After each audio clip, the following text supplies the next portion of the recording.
A gravidez é o sonho de muitas mulheres e sempre um sonho, mas também é um pouquinho preocupante, né? Um momento sempre especial. Porém, existem algumas situações em que os cuidados com a gestação precisam ser triplicados. Isso porque algumas podem ser de alto risco. A preocupação é inevitável, mas o mais importante é saber todos os cuidados para que a mamãe e o bebê estejam saudáveis. E por isso, esse é o nosso assunto do quadro Saúde da Mulher.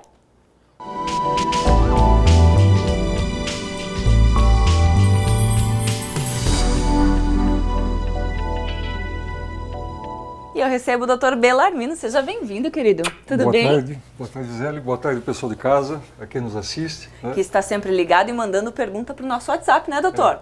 E um tema importante porque, como você muito bem colocou há pouco, a gravidez ela vai passar a ser segura a partir do momento que bem acompanhado e se há riscos que a gente os conheça e saiba como lidar com eles. Exatamente. Então, a princípio, a gente pode já colocar o que seria uma gravidez de alto risco. Pois é, como é que a gente identifica, né, doutor, uma gravidez de alto risco? Conceitualmente, a gravidez de alto risco é aquela em que a mulher tem idade abaixo de 17 anos ou acima de 35 anos. E uma outra colocação é aquela gravidez que possa colocar em risco a saúde da mãe ou do feto.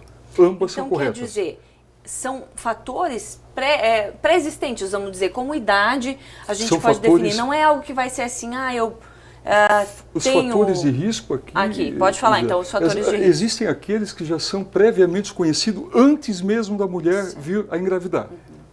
Isso que eu queria dizer. Exato. E outros que ocorrem durante a gestação, durante a gravidez.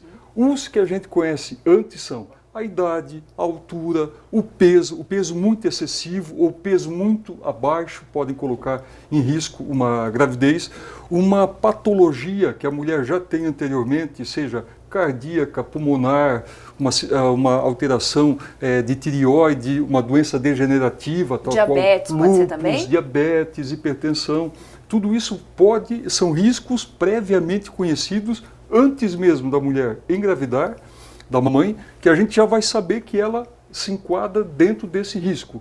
E existem os riscos obstétricos, que são aqueles relacionados, não obstétricos, perdão, vamos começar por esse, que foram os que a gente colocou agora, que são o cardíaco, pulmonar, e tem os obstétricos, pedi para a Fran tocar a arte aqui para nós, que são por exemplo, mulheres que tiveram abortamentos de repetição, que perdem muitas gravidezes, elas têm considerada uma gravidez de alto risco.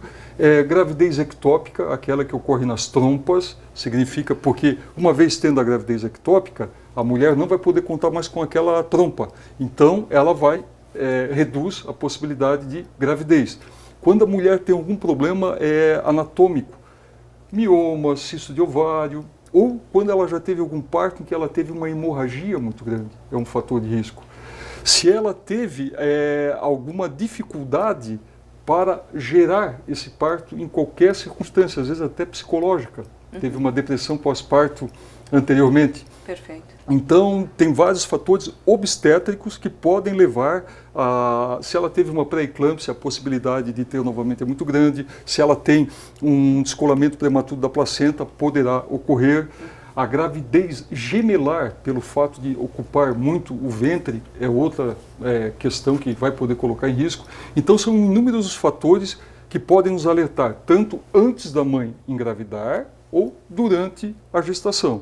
Por isso, então, a importância de começar ali uma avaliação antes mesmo de engravidar, o planejamento. Sim, porque já tem aqueles riscos que são inerentes e que nós só vamos conseguir eliminá-los ou conhecê-los durante o pré-natal. Perfeito. Pedi para a produção colocar aqui na tela, porque já tem perguntinha do nosso auditório virtual. A Giovana mandou. Eu estou prestes a completar 40 anos. Quais os riscos que posso vir a ter por conta da minha idade? Perfeito, Giovana. Boa tarde, Giovana. Obrigado pela pergunta. O apogeu físico da mulher é entre 18 e 35 anos. O que é apogeu físico? É quando a mulher está com as articulações mais móveis, quando o corpo distende, ela tem maior flexibilidade, quando não tem as artérias e veias, são mais flexíveis, ela tem uma resistência física maior, ela está num condicionamento físico e mental excelente. Pode isto ocorrer após 40 anos? Pode sim, mas a probabilidade é menor porque com o tempo, é inerente ao tempo, um desgaste físico, mental, as articulações enrijecem um pouco, então o parto normal já, por exemplo, fica um pouco mais de risco. A gravidez, o óvulo, por ter um tempo um pouco maior, a mulher poderá ter uma gravidez de um feto especial. Então, o ideal é tentar antes dos 40. Esse seria o ideal. Complicado, né, doutor? Nem vou entrar muito nesse difícil. assunto, é mais difícil, porque é uma idade justamente que as mulheres estão investindo na carreira, preocupadas com outras coisas. Mas Gisele, aí é prioridade, só né? Para termos uma ideia e dividir com quem está em casa, quem nos assiste, a cada 2 anos quase que duplica a incidência de gravidez de alto risco, porque cada vez mais, por vários fatores, a mulher está postergando a primeira gravidez. A média mundial é de 10% dos casos de gravidez de alto risco, mas tem países que chega a ser 25%, 30%, porque a maior parte quer primeiro estabilidade social, trabalho, fazer o planejamento familiar, fazendo com que o risco aumente. Perfeito. E aí a gente vê essas situações mais corriqueiramente? Mais corriqueiramente, muito mais frequente, seja pelas doenças associadas que o tempo vai agregando, a incidência aumenta cada vez mais. Maravilha. A gente tem algumas perguntas, eu já posso pedir ou ainda não? Cri, cri. Pode? Não, ainda não, então tá bom. Doutor, a gente pode falar de sintomas ou não há sintomas? É tudo isso que você falou junto? Os sintomas, eles existem. Quando a mulher passa a ter um sangramento atípico, a gente tem que pensar em impressão, descolamento de placenta ou em placenta prévia. Se ela começa a ter muita náusea, enjoo, dor de cabeça, dor na nuca, hipertensão, que poderá levar a uma eclâmpsia ou uma pré-eclâmpsia. Se a mulher começa a ganhar muito peso, a probabilidade dela ser portadora de um diabetes gestacional é muito grande, então a gente tem que estar atento. E existem sintomas, sim, que vai do peso, sangramento, os exames laboratoriais que são feitos mensalmente ou às vezes quinzenalmente, eles também vão nos indicar que tem alguma coisa. Existem os diagnósticos como ultrassom, para a gente poder avaliar a maturidade do bebê, as condições da mãe e do feto, porque na verdade são 2 pacientes, é o feto e a mãe. Então a gente tem que fazer a avaliação da mãe e a avaliação do feto. E isso vai da avaliação cardíaca do bebê, do ganho de peso, tanto dele quanto da mãe.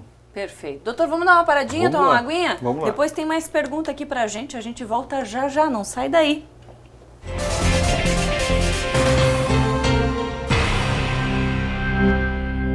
Já estamos de volta ao vivo aqui respondendo todas as suas perguntas e hoje o nosso assunto com o Dr. Bellarmino é sobre gravidez de alto risco.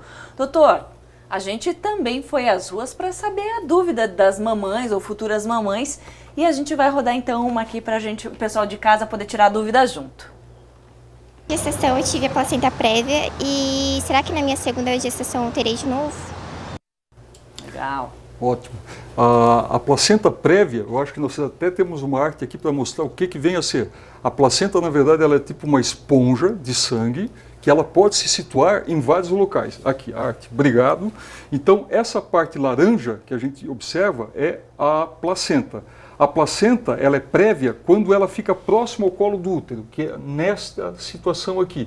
Ou seja, o bebê, quando se movimenta, ele toca nessa esponja e goteja sangramento, fazendo com que o sangue que deva ir para ele, a mãe acabe perdendo. A possibilidade da mãe, que já teve placenta prévia, ter uma segunda vez, é a mesma de uma mulher que nunca teve, não é reincidente. Então tá, é a mesma porcentagem de chance. É a mesma porcentagem da primeira, não é fator de risco. Podemos rodar... É fator de risco, mas não de incidência. Perdão. Perfeito, entendi. Vamos rodar mais uma então? Vamos lá.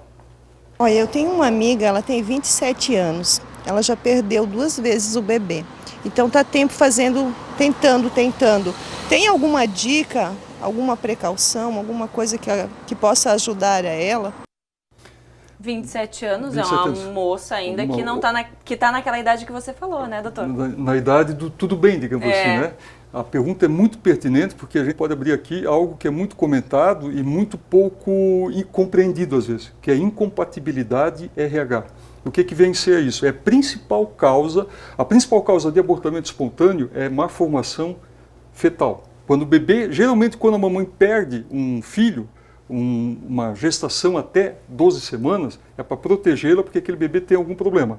Quando isso passa a ser muito de repetição, é porque eventualmente a mãe possa ser RH negativo e o pai RH positivo, a mãe teve um abortamento, ela não recebeu uma vacina para não gerar anticorpos contra fetos RH positivo. Então, quando o abortamento é de repetição, existe um exame de sangue que a gente tem como fazer para saber se não é de uma incompatibilidade sanguínea, que é a isoimunização RH é o nome. Então também pode ser um fator. Ser uma das possibilidades. Logicamente que tem que ser avaliado mais de perto, né, doutor? Muito, tem que procurar o profissional. Mas essa é uma possibilidade. É uma das mais frequentes, não que seja isso, tem que ser averiguado. Perfeito. Tá?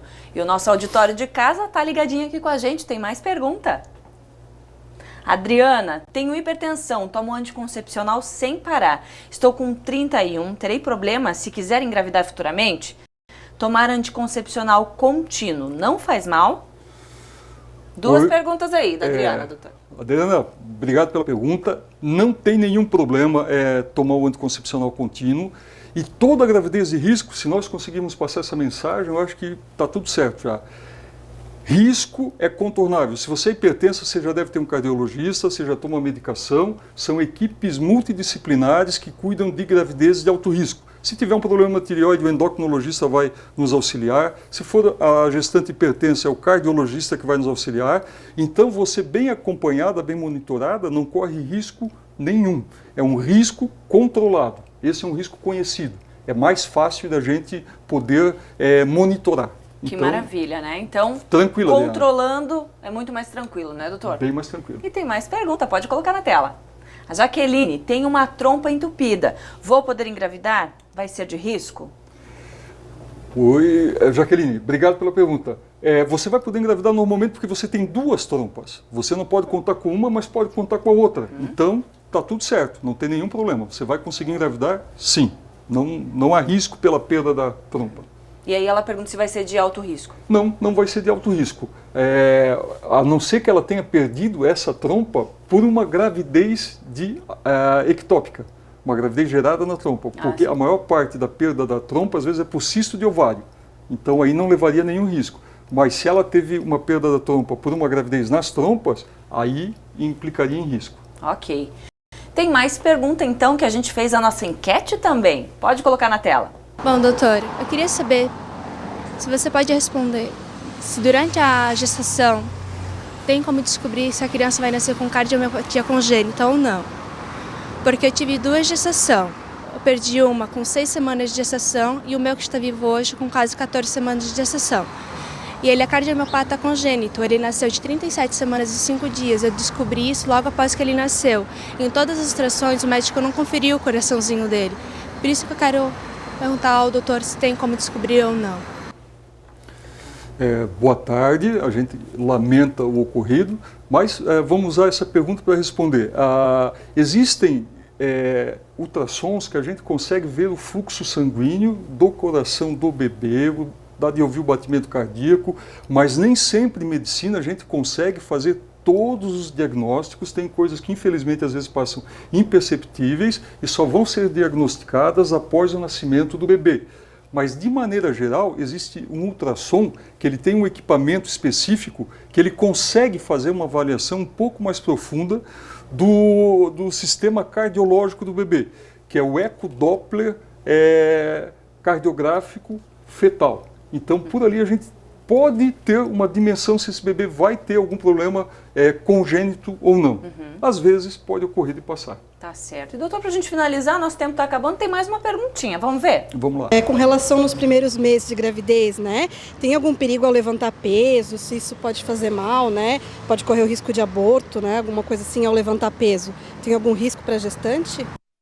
Só perguntas boas, muito obrigado.